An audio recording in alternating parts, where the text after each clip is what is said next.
Suara jeritan dan teriakan siksa kubur orang yang ahli ibadah. Dalam perspektif Islam disebutkan mayit yang berada di dalam kubur dapat berbicara dan mendengar. Suara mereka didengar semua makhluk kecuali manusia. Mayit atau mayat adalah istilah yang merujuk kepada jenazah bagi orang telah meninggal dunia. Ketika berada di dalam kubur mereka disebut sebagai ahli kubur. Dalam buku, Risalah Ahlussunnah wal Jamaah, hasil pemikiran Kiai Haji Muhammad Hashim Asy'ari menguraikan beberapa hadits tentang kematian. Di antaranya, hadis yang diriwayatkan Imam Al-Bukhari.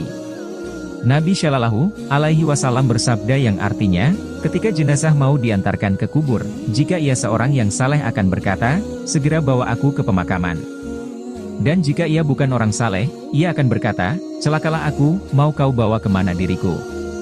Suara itu bisa didengar oleh semua makhluk kecuali manusia, dan jika manusia mendengarnya maka akan pingsan.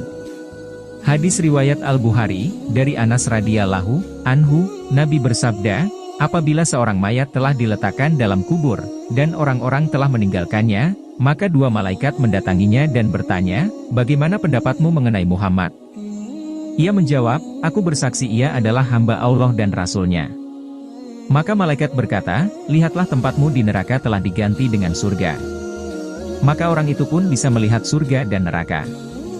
Adapun orang kafir dan munafik, maka dia akan menjawab, aku tidak tahu. Dulu aku berpendapat sebagaimana pendapat orang-orang. Maka dikatakan kepadanya, kamu tidak tahu dan tidak mau mengikuti orang-orang yang tahu. Kemudian dipukullah dia dengan palu dan menjerit yang bisa didengar oleh penghuni kubur di sekitarnya. Hadis riwayat Al-Bukhari. Mayit mengetahui siapa yang memandikannya selain mendengar dan berbicara, mayit juga mengetahui siapa yang memandikannya dan membopongnya hingga ke liang lahat. Imam At-Tabrani dalam Al-Awsat meriwayatkan dari Abu Sa'idi Al-Khudri bahwa Nabi bersabda, sesungguhnya mayit mengetahui siapa yang memandikannya, mengkafaninya, membopongnya, dan yang memasukkannya ke liang lahat. Hadis riwayat At-Tabrani, Sa'adi bin Zubair berkata, sesungguhnya orang yang telah meninggal dunia tahu atas kondisi keluarganya yang masih hidup. Jika kerabatnya baik, dia akan merasa bahagia, jika mereka buruk, maka akan merasa sedih. Ibnu Munabbih berkata, sesungguhnya Allah membangun istana di langit ketujuh bernama Istana Baida, untuk mengumpulkan ruh orang-orang mukmin. Jika ada penduduk bumi yang meninggal dunia, maka dia akan disambut para ruh dan ditanya tentang berita penduduk bumi, sebagaimana pertanyaan untuk keluarga yang baru datang dari bepergian.